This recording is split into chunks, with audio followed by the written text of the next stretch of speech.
Welcome to Rome Alliance Church. I'm Pastor Bryce. So glad that you've joined us this morning. A little bit different than usual. We're all sitting at home, and we are going to do something, though, to continue our vision of reaching people with the gospel as we've been looking at the book of Romans. And so as we do that, we want to still focus on how do we reach people with the gospel. So instead of a sermon today, I'm going to bring a training to us that we did a couple weeks ago that a lot of people liked, and some other people wanted to hear again and thought it'd be great for a lot more people to hear it, on some tools to how we as people can share the gospel with other people. Our goal this year is to have 3,460 gospel conversations and to see 25 people to come to faith in Christ. Speaking of that, a couple weeks ago, we shared some videos of how people in the church came to faith in Christ. We had 3 videos on a Sunday morning. I have one more for us this morning, and Mark Levier is going to share the story of how he came to faith in Jesus Christ. You must hear a small part of their testimony to understand how my parents led me to the Lord. I'll provide you the highlights for brevity, but you can be sure that God worked out the details. My mother and father were not practicing Catholics when they watched an infomercial from the Full Gospel Businessmen's Fellowship International, and the organization's founder, Demas Shakarian, was providing free copies of his book, The Happiest People on Earth. Although their lives were on par with those of their friends and neighbors, my mom knew something was missing. So she called the 800 number, received and read the book, and dedicated her life to the Lord. The change was remarkable. My dad soon followed, and they both started attending the Catholic Church, and then later moved to an evangelical church. Well, I was a young adult at the time. Well, let's say adult because I wasn't a teenager. Not sure that adult still fits, but in any way, I was living a fast and reckless life at that time. My parents' efforts to evangelize me fell on deaf ears, but the change in their lives were evident, and by change I mean true happiness and peace that accompanied their conversion. My mother had a childlike faith, and she was a prayer warrior. During this time, my mom prayed that my father, my sister, and I would stop smoking cigarettes. And within 2 weeks, we all stopped. Even as unbelievers, my sister and I could only consider that this was more than a coincidence. After a year or so of their efforts to move me from my sinful lifestyle, my mother said something that stuck. She told me that I don't get to choose God, but that He will choose me, and that the only reason I'm not saved is because He hasn't decided to save me yet. She knew He answered her prayers, and she told me it was only a matter of time before I gave my life to the Lord. I was pretty sure my parents were losing their grip on reality at this time, and during those years of relentless witnessing, I started growing a conscience. Not intentionally, but I couldn't deny that it was there, and it was getting stronger. Finally, I wanted to know more about God, so I picked up the book, The Happiest People on Earth, which always seemed to appear on my nightstand, even no matter how many times I threw it in the closet. While reading the book, I was drawn to God's love for the first time. I realized I had not blown all my chances, and that there was forgiveness even for me. At the end of the book, I had the chance to recite the sinner's prayer, which I did, and experience the same peace and joy I saw in my parents. This peace came from understanding that all my sins were forgiven. Well, the next day I told my parents that I accepted the Lord. I still remember the surprised look on their faces. Only later did I understand that while they had faith in Jesus and that He would save me, they were still amazed at His faithfulness when He answered their prayers. Mark's story is a great reminder that those we are close to that are in need of the gospel is a great place to begin with. Again, today we're going to share a training, and this training is going to really help give you the tools to share the gospel with other people. Before we do that, I'm going to just kick off with a video that's going to remind us of our Romans series. In Romans chapter 1, we talked about in verse 20 how in the created world, God is made known. It's His natural revelation that we see God in everything. One of the things of the training is going to talk about how eternity is planted in the human heart. That God has made Himself known in many different ways. And so as we watch this video, which leads us into the training, the hope is that we would be reminded of what we've heard and what we've seen in the Roman series so far, and now how we can take some of that in this training as well to be proactive in listening to people's stories and sharing the gospel with them. Are you ready? Let's go.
I will just share real quick. This is something that I myself learned, I don't know, probably about 12 years ago, that I've used for different things, and still try to use it to some extent.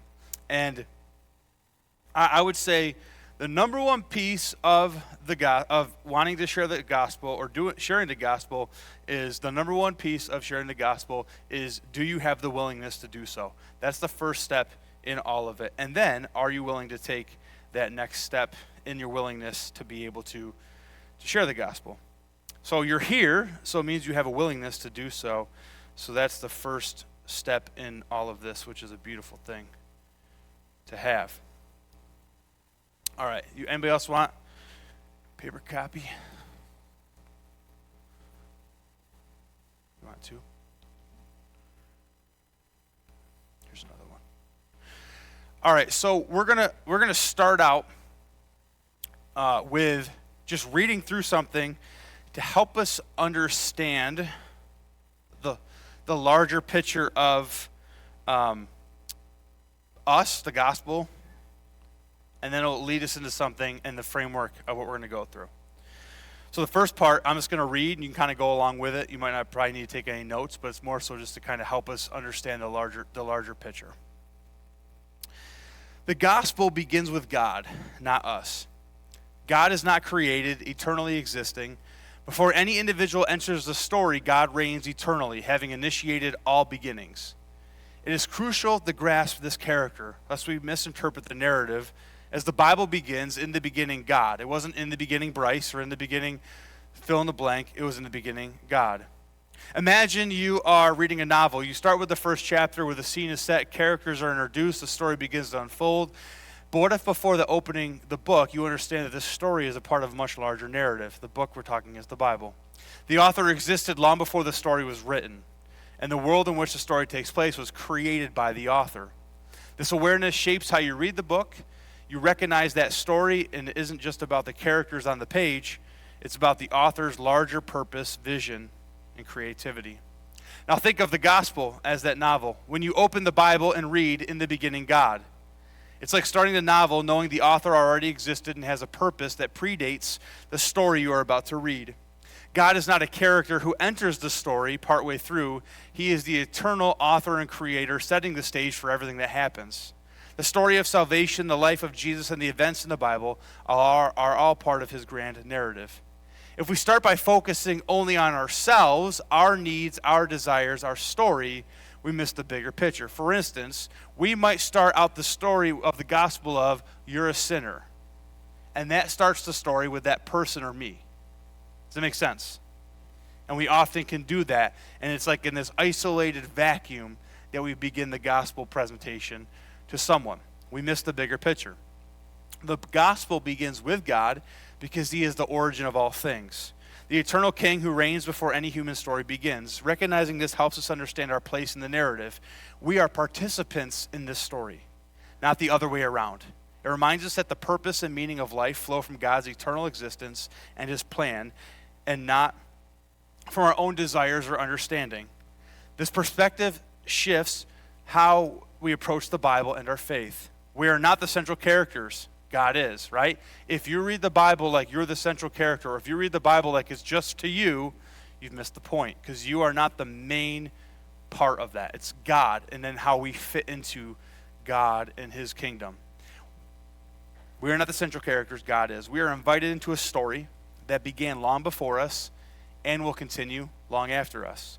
This understanding keeps us grounded in the truth that our lives and our stories are a part of something much greater, God's eternal and sovereign plan. I took a class one time, and the professor said it was a pet peeve of his, so I'm not saying this is right or wrong. It was a pet peeve of his that when people said, oh, God's got a wonderful plan for your life, he didn't like that. We use that often. He said it's better to say, God has a wonderful plan for the whole world, and you get to be a part of it. That's the way he flipped it. We always say, oh, God's got a plan for your life. Almost like it's like, I'm going to pick myself up, and it's like this individual doing this thing. It's more so, God has a plan for the whole world, and I get to be a part of it. That's the story when it begins with God. So, let's make this story a little simpler. Someone might get the Bible and say, where do I start? How does this work? How does this story all fit together? Well, really the whole Bible and really the gospel fits into four things: creation, fall, redemption, and restoration. This is the whole Bible right here. When you hold the Bible in your hand, it begins with creation in the garden, and Revelation ends with restoration, which we have not gotten to yet, in a new heaven and a new earth, where God's home is now among his people, and there's no more crying, no more pain, no more sorrow and tears. Those things are gone forever. Now, when you read the Bible, you can keep that in mind. But the other thing about this is, just like we talked this morning about a moral compass and how everybody has one. Now, people can kind of break that moral compass. We see that happen in society. Everybody, I guarantee that you know, has all four of these in their life somehow. And so the sharing the gospel is being able to ask questions and to listen for these things in people's lives. Let's go into this a little bit further. Everybody has a creation story. How did we get here? Throw out some to me of things you think people think of how we got here. Huh? Okay, sure, I'm just here because my mom and dad had me. Yeah. Evolution. I'm an accident, right? Cosmic accident, sure. Where are some other ones? Any idea? Aliens? Okay. Okay, we know this, hopefully, but I just want to read this for us to help us enter into this. Let's talk about creation. This is where we enter the picture, like Olivia was talking this morning. When God fashioned the world, the pinnacle of his creation was humanity. Genesis 1:26-28, God declared, let us make man in our image, after our likeness. Let them have dominion over the fish in the sea, and the birds of the heavens, and over the livestock, and over all the earth, and over every creeping thing that creeps on the earth. So God created in his own image. In the image of God, he created them, male and female. God blessed them and instructed them to be fruitful and multiply, fill the earth, subdue it, have dominion over the fish of the sea, and over the birds of the heavens, and over every living thing that moves. So what does this mean for us? Two main things: our place, our purpose. A creator implies distinction, which gives purpose to our lives. We are here to fulfill the purpose that God gives us, which is a part of that grander narrative.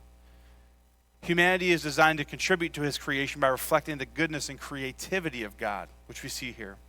The wisdom and goodness of God assures you of this well-designed plan for our lives, and the world granting us freedom in the knowledge that we are not God's alleviates the pressure from having to write our own story.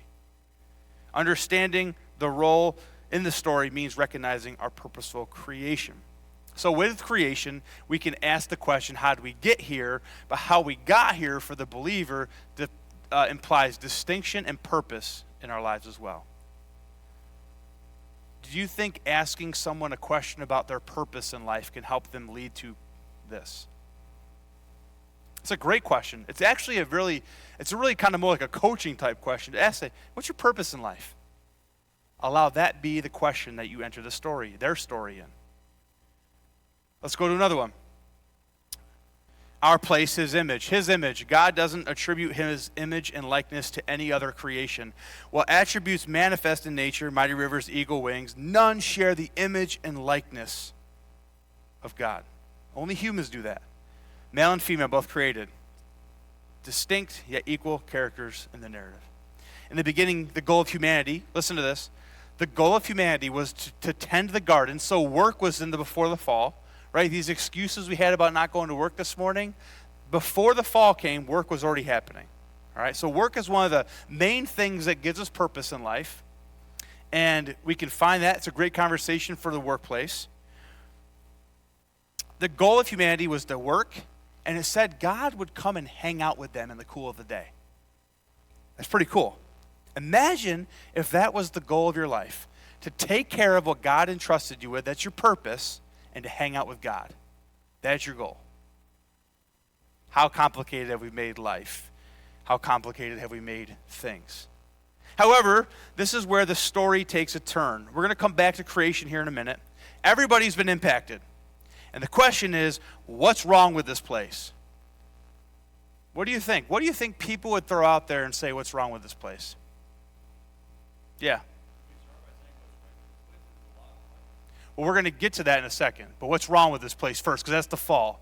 The fall isn't what's right, but what's wrong is the fall. Everybody has a fall story, because that's how it works in the gospel narrative. The right would become more into like the restoration, redemption piece. Yep.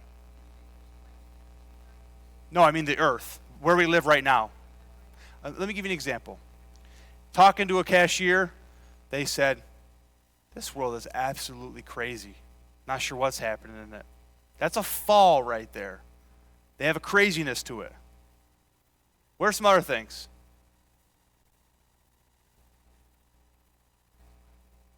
Okay, yeah, right, correct. So anything, we're going to see here in a minute, anything because of sin, evil, brokenness, harm, hurt, fill in the blank, go down the list, is all because of the fall. But disease, right? Let me give you another one. Talking to someone, I just don't know why my father had to die. That's a fall right there. Death is a part of the fall. And you now have heard their fall story. They're asking a deep question about the fall. And the question is do we have the willingness to enter that? Now, again, you don't need to enter right back into saying, here, this, and this. You might say, oh, tell me about that. Enter their pain, enter their sorrow. We'll talk about more here in a minute. Let's just talk through the fall real quick. We might know this. Humanity rebels against the Creator by rejecting God's good command. Hang out with God. Tend to the garden. Just don't touch this one. Opting from self-rule and separation from God. The rebellion is sin, infecting every individual and aspect of God's creation, leading to death, suffering, disease, conflict, injustice, pain, toil, rift. We get it. The serpent comes in and says, did God really say? Now, one of the reasons why, you might ask, well, why did God give them a command to do everything but not touch that? Seems kind of harsh. The idea is that God is always based on relationship, and he's asking humanity, do you trust me that I have the best thing for you? Because if he was just saying, do this, do that, because I told you, he's made robots out of society. Relationships are built on trust. And so he's building trust with them, saying, do you trust me that this is the best plan? It's not temptation. It's saying, do you trust? It's based. He's showing that he's based on its relationship. Relationship. All right. Adam and Eve's disobedience results in sin, separating humanity from God. The Bible asserts that all have sinned, falling short of God's standard, and the wages of sin is death. The brokenness we experience reflects the universal sin issue, prompting a recognition for a Savior. So here's the question to ask yourself. How can you listen or ask questions to catch people's fall story? I'm telling you, everybody, and this is the thing I've tried to train myself to do is, not that I always necessarily respond, but I listen to people. I even listen to, I'll say this, right? No excuses. I listen to people as they have conversations in the grocery store. Not like I don't stand there, but as I listen, they might be like, man, life has been so hard lately. I got this going on. I'm not sure why. That's a part of the fall. You need more of these? Right here. That's a part of their fall. So you can ask questions, but I'm telling you, listen. People are going to share their fall stories all the time of what they think is wrong with the world. Yes.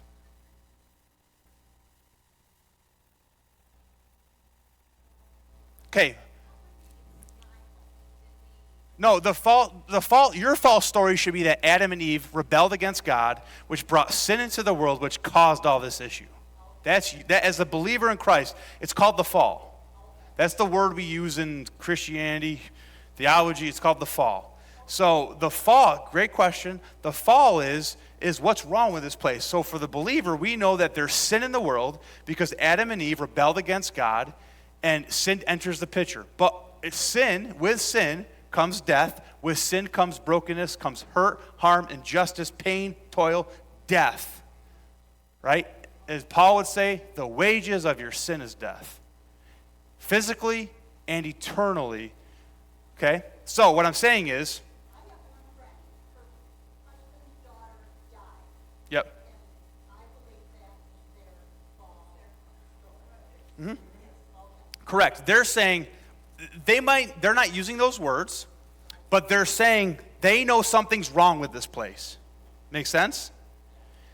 Ask someone, what's wrong with the world? See what they say. Right? I need to say what's wrong with the world is, back in the garden, God created man and women. These two, Adam and Eve, and they chose to disobey God, bringing sin, brokenness, death into the world. Yes? Oh my goodness, did you read my slide? You read the next slide. You did.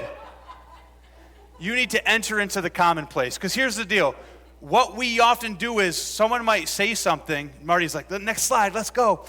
We might say something, and sometimes what we like to do as Christians is we like to argue or tell people how they're wrong. I'm not telling you this because I think this is the best thing. I'm telling you this because this is something Paul does. Let's read for this. Okay, Acts 17, 22 through 23, Paul's walking around. He's kind of in the in-between time, and he's debating these philosophers. And when he's debating these philosophers, he begins his debate with a common interest or a common point of view. And he says this: So Paul, standing before the council, addressed them as follows. Men of Athens, I notice that you are very religious in every way. Paul wasn't like, you're fake religious. This isn't the real Jesus you're following. He doesn't start there. It starts in a common place. For as I was walking along, I saw your many shrines, and one of your altars had the inscription on it, to an unknown God. This God whom you worship without knowing is the one I'm telling you about. So for instance, when someone says, you know what? This world's crazy. There's so much bad stuff going on. You need to say, I agree. And say, right? That's where you enter their story. They might have creation all wrong, but you're so focused on, well, if they know that God got him here, enter the story where they are already identifying with that story. Does that make sense? Enter their story there. Let me ask you a question. How many of you, if you're going to be won to something, are going to be won by an argument or a debate to begin with? None of us. So when you listen to people, someone might say, I think we came from apes. You can still find a way to enter that. I agree. I think we came from someplace too. That's where you can enter it in. Tell me more about that. Why do you think that, right? And then you can talk, right? Ask questions. Enter that. Don't say, oh, that's not what it was. Like, I agree. I believe we came from someplace too. Make sense? And then you lead them into that. But part of what this journey is beginning to listen for those things in people's life. And you might say, well, that's hard. I can't do that. And I'll say it's like riding a bike. You got to practice, right? It's not a framework. It's not like a module. It's not like, well, I did this, now I do that. it's practice, and you begin to build it into your life. And so find the common point. So creation, the fall, what's wrong with this world, sin. You can listen for those, all right? Next question kind of fits more in what you were saying, Scott. What would make this place better? So let's go this route. Let's go to the person who, not bashing anybody, I just remember this was the example they gave us. Let's just go to the person who is the environmental person. Obviously, we know in the garden, it says steward, take care of, so I'm not against that, but the fall isn't that there's not enough recycling programs. All right? And the redemption isn't if we only get enough recycling programs, life will be better. Right? So that's the thing. So how everybody thinks, hey, what can we do to make this place better? And a lot of people strive their life. Like I've told somebody one time, I said, hey, you're doing the work of Jesus and you don't even know you're doing it. Because they were trying to they're doing certain things, they had these character and qualities, and they weren't a believer, and they were trying to make the place better. Everybody has some sort of solution, and that's often what we see. I don't want to go down this trail, but oftentimes we see, like in politics or other things, they're trying to figure out these solutions, how to make life better. Or you can go read upon story of these utopian societies that tried to create themselves that all went bad at some point, because there's no such thing as utopia here on earth, but there is redemption in Jesus Christ. So let's read this for a moment, and then we'll come back to it. God promises and sends a Redeemer, Jesus Christ, to reconcile fallen humans to the perfect Creator. Jesus walked this earth 2,000 years ago, being truly God, truly man, lived a perfect, sinless life, died as a substitute for humanity on the cross, resurrected, offering this light, a hope for this life, eternal life for believers. Jesus lived the life we couldn't live, and died the death we deserved. For God so loved the world, He gave His only Son. Despite our brokenness due to sinful disobedience, Jesus willingly pays the ultimate cost for forgiveness. We are purchased, saved, redeemed. This is good news. So as we talked about a couple weeks ago on our Snow Sunday, the gospel is good news for everything, every aspect of our lives. We often shrink the gospel down to, well, we are sinners, Jesus comes and saves us, and I go to heaven. That's not the gospel. Jesus wants to, and is looking to redeem all things in our life. Is it going to be to perfection? No, but that's the insight in mind that He has for us. That's the goal that He has. So we talked about this. The gospel has saved us from the penalty of sin. The gospel is saving us from the power of sin, which is like we don't have to be given over to that, our hurts or hang-ups, and the gospel will save us from the presence of sin. And if you want to know more about that, we can send you that sermon. So that's a place to enter. Listen for people. Do they have solutions to make this whole world better? And if they do, you can say, I agree, I think we can make this world better too. And the world better is not by starting a program or like ushering all these things in. Well, if we only have more people go to church, this world's better. You might say, oh yeah, right? Or if only we get this right leader in place, the world's better. And Jesus would say, no, I came for the person to transform their life. To transform the person. That, as Paul's going to talk about next week in Romans, I came to circumcise their heart, to tear away the stone and give them a heart of flesh, to transform their life. Or as Paul says in 2 Corinthians, the old is gone, the new is here. You're a new creation. I've come to restore and change the person, not all these other things. Other things change because believers are there or people are present with that. So, listen for people's redemption story. What would make this place better? Jesus is our answer. Can we agree upon that? It's the only thing we have. But you can start with a place where you might not agree with the story of what they're saying would make this place better. Start in the commonplace and then begin to lead them. Again, it's not like we can make the change anyways, right? We're just presenting the gospel, sharing the gospel. Let's go to the last one. Redemption. What solutions have you heard that will make this world better? As in, like, when I say better, I listed it that way. But, like, if only we do this, it's all perfect again. That one might be this one's a little bit harder to hear in people, I would say. Anything that comes to your mind. What makes the world better, perfect again? Could be, right?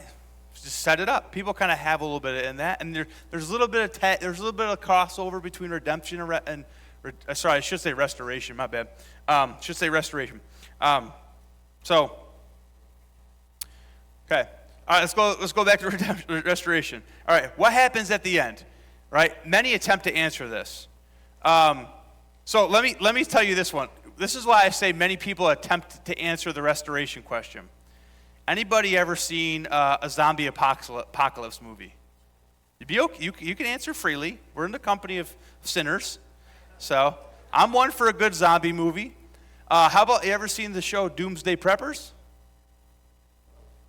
The person who builds the bunker in their backyard and just stores up things for the next 30 years? Or you might, right? Have you ever heard anybody talk about the apocalypse? Or how about, have you ever heard anybody say, well, the end must be near? That's restoration, essentially. It's leading you towards what's going to happen when this gets to, right? Everybody kind of has this thing. That's why there's been this attempt of apocalypse movies of, right? Even, let's think about the movie, what's the one where, like, all the weather things happen? The day after tomorrow, right? The day after tomorrow. That's potentially, even though it's not restored in a great way, it's still restoration because it's like what happens, like people in their life are pointing towards the end to somehow. Pointing towards the end to somehow. So we know this end, right? Full restoration is a future promise. One day God will wipe away every tear from our eyes. And God will give us a new heaven and a new earth where his home is now with his people. And that's the tension we live in. We know that's the reality of the future. Like we have that story too. Know the end of the world. Like when someone says, man, the moon turned red, the end's near. Or like, they'll be like, oh, these things happen, the end's near. And I'd be like, okay, and then what? Well, we're all just going to burn up and disappear. Okay? Like, I don't believe that, but, in my heart I say that. I don't say it to them because we're trying to find the commonplace. But, I'm like, well, I know that even if that did happen, it's not going to because Jesus says he's coming back for us first. So that's what I can look towards, right? But the other thing about this is I said everybody has kind of like this end in sight kind of thing. We all have it. We just got to think about it. It's there in people. That's why people try to attempt it in some way, is that in Ecclesiastes 3:11 it says, God has planted eternity in every human heart. So that's why there's apocalypse movies. That's why there's zombie movies. That's why there's Doomsday Preppers. That's why there's the movie The Day After Tomorrow, thinking what happens kind of like at the end. Because eternity is planted in people's hearts. Yeah. Well, I mean, they still have it, though, but they might not. They're just suppressing it. She said what happens to the people who don't want to think about it. I mean, it's still there. They're just choosing to suppress it. I mean, and that might not be the person where you might define it. That's also the place where you have to say, okay, they're closed off here. How can I enter the story another way? Yeah. That's still their story, though. So that's where you enter that story to say, well, I agree that we die, but here's what I believe is greater than that, So that's where you enter their story. I agree, we die, But I had that conversation a couple weeks ago talking about death, and I kind of brought it back to you. I told you I'm right there with you, but I said, well, then how you live your life now is important. Giving your life to Jesus. So when you do die, kind of thinking about death. So it's one of those things. Yeah, people have it there. So here's the deal. This is kind of a different way to think about it. We often don't think about life in that way. So I just asked the question in that last one: how can you enter into eternity with people? Like as they look forward, right, to the end. How can you enter into that with people? I don't know the answer to that, but I just threw it out there. So the main premise of this, John, can you go back to that slide of the fall creation fall? So this is the main premise. Again, this isn't like you're not going to say I left here, I mastered it. You may leave more confused than when you walked in, and I'm fine with that. Because what I want you to do is I want you to wrestle with this and give yourself a challenge to say, this week I'm going to try to listen for people's stories as they tell them. And if you're the kind of person that needs to write stuff down, do it. But all the time, I'll talk to people, and I'll catch myself because I started trying to think life through this lens. Creation.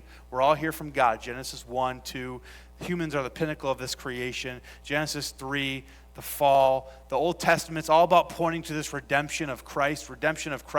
All these messed up people in the Old Testament because it's pointing to the perfect one. Jesus comes on the scene. He dies. He resurrects, and now we are in this waiting period for him to come back. And when he comes back, is the restoration of back to what it was. And so this story is really not as there's a lot in it, but it's not as hard as we often make it either. But it's now listening for other people's stories, and then just trying to get yourself in the practice of entering to that story with them, maybe asking another question, or even say, hey, I agree with you, but here's where I'm at. And just let that, right? Because if we believe that the word of God is alive and active, and if Isaiah says his word goes out without void, it's not just me telling them something. I need to let the Holy Spirit work in the words that I'm going to be using to that person. And that's where God comes in. That's where the power of God at work comes into those things. And so you might leave here and say, well, I don't know the 1, 2, and 3. It's not meant to be that, because life's relationships. So the goal is, your next step is to listen for people's stories, find the common place to enter it, and see where you go from there. What's your question? Yes. Yeah. No, not at all.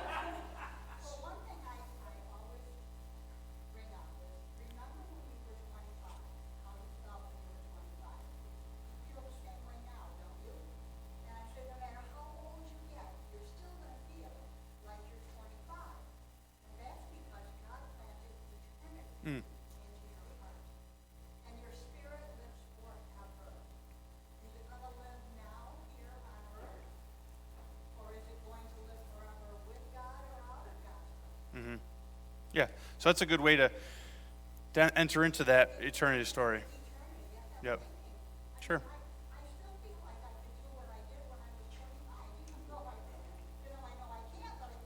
Yeah, we got some work for you to do then. We need some good 25-year-olds. We got some walls to scrub, some other stuff. No, it's great. That's a great way to think about it, and just finding those ways to enter into people's stories. Because again, sometimes maybe this is only me. Sometimes I feel like when I share the gospel with people, it's something that they need and I don't, because I already accepted it. And that's not the way the gospel works. Like, as you go back to that sermon from the snow day, the gospel is for believers as well. It's the good news for all things. Like, I need the gospel. The gospel is sanctification, that I'm set apart from sin. Right? The gospel is the restoration. That's the gospel still. I'm waiting for Jesus to come back. That's the gospel. That's the good news that I have to live. My eyes should be on eternity. I need the gospel just as much as the unbeliever needs the gospel. And so I need to enter their story in such a way that I'm in need as well still. And I have this awe and beauty and majesty that goes along with it, rather than like, here's something I've accomplished. I want you to accomplish that as well. And so being able to enter into people's stories, listening for them. So I know, again, if you have questions, you want to grab coffee, more than welcome to. This is something you have to practice.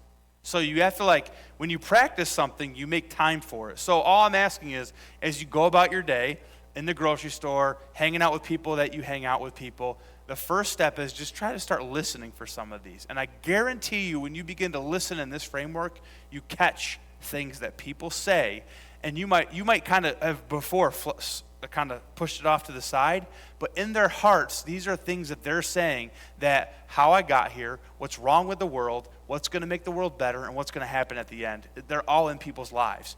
Partly because what you said, eternity's in our hearts. So we all have this, right? The moral compass we all have. No one can argue that. The unbeliever might not think that, but God has placed that conscience in their life. So they're thinking about these things without even realizing they're thinking about these things, and kind of like it's the great exchange. They exchanged really the truth, and they're settling for something else. I think this is what the answer is. Does that make sense?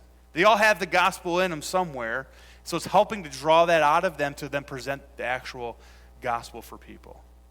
Make sense? All right, let me get 2 more minutes. A couple of you, give me a takeaway that you have from this.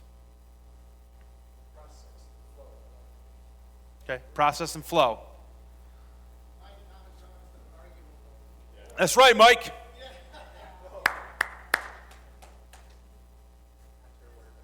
Enter where they're at. Yep. Sure. So yeah, he said admit your own sin. So again, that kind of goes like what I just said, like you need the gospel, but I don't, right? So it's kind of like, oh, my life's perfect now and yours isn't, so you need this perfection, right? Exactly. Good stuff. Listen for purpose, right? Yep. And I'm telling you, don't just like, I don't mean just ask somebody a question and then listen. That you need to do that, but it's also just listen to people. As people are talking, just listen. If you're hanging out with coworkers around the coffee table and those two are having a conversation, you're just sitting there, listen to what they're saying. It's because you think you're 25 and...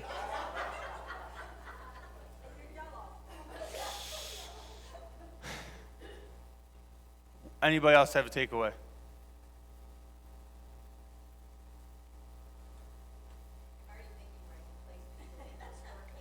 That's great. That's practice right there. You can say, hey, listen, I already know where this person fits. I got to enter that with them. Because oftentimes what happens is we enter where we think we need to enter, or like, they just need to know this. It's like none of us came, right? They say, statistically speaking, I say they, people who do statistics in the Christian world, they say a person needs to hear parts of the gospel 25 times before they say yes. Yeah. Yep. And Paul gives us that. You can find time and time again where Paul enters common ground. And common ground, we almost feel like it's a little bit kind of, because that's not right. But you start there to where you lead them. And that you see that's Jesus' thing. He'd enter where people were at, and he'd lead them from there, right? All the time. The woman at the well, he started with a conversation in water and led her to that point where she was. You can go story after story of Jesus entering into that place to pull that person from that. You can go read through the Gospels and look at it through that lens. Go read through the book of Acts, read through that lens of meeting people where they're at and leading them from that place. Entering into their story and then bringing the greater story at play. To me, the biggest one, too, is just remembering that, right? I am not the center of the gospel story. God is. God does not have a wonderful plan for anybody's life in here. God has a wonderful plan for the world. He asks you to be a part of it. That's the wonderful part. That's the wonderful part. That he uses somebody like me to be a part of it. He wants to use someone like you at your workplace, in your neighborhood, with your family, to be a part of it. It's not all, and that should free our shoulders, that it's not all reliant upon me and what I have to do. I just get to be a part of it. And God wants to use me if I'm willing to be a part of that. That's the beauty of it. And honestly, I think that's the part we miss, is it's real and it's alive, and people are wrestling with these things that we have, and we get to be able to step into those things, and then those are the leaves that we get to pick up and say, I saw this happen this week when I entered into someone's story. And the question is are we willing to do it? We're willing. Take the next step, and here's the deal. It's like anything. How many of you, I'll go back to riding a bike. Does anybody remember trying to ride the bike for the first time? How many of you fell riding your bike? Did you ever get up and do it again? You might walk away and said, I just said the stupidest thing. And either you might have to go back and own it to that person, or you can just chalk it up with saying, I hope God, maybe you really didn't say something stupid, you just felt that way. But that's practice. You just do it. And you do it again. And you do it again. You do it again. And then you get to be a part of God's story. So, encourage you, listen this week. Find places to enter people's stories. Then you get to write them on leaves as stories. And hopefully these are part of the people that God brings across your path to share the gospel with.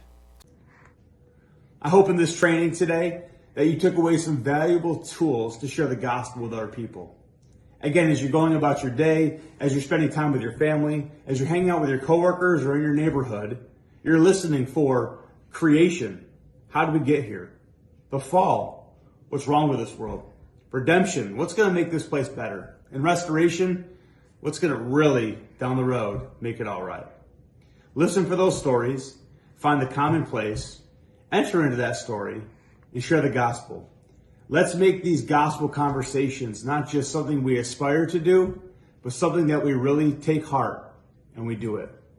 I look forward to next Sunday as we pick back up in Romans, as we finish off Romans chapter 3 with some good news of the gospel and how we are made right with God. Have a great day.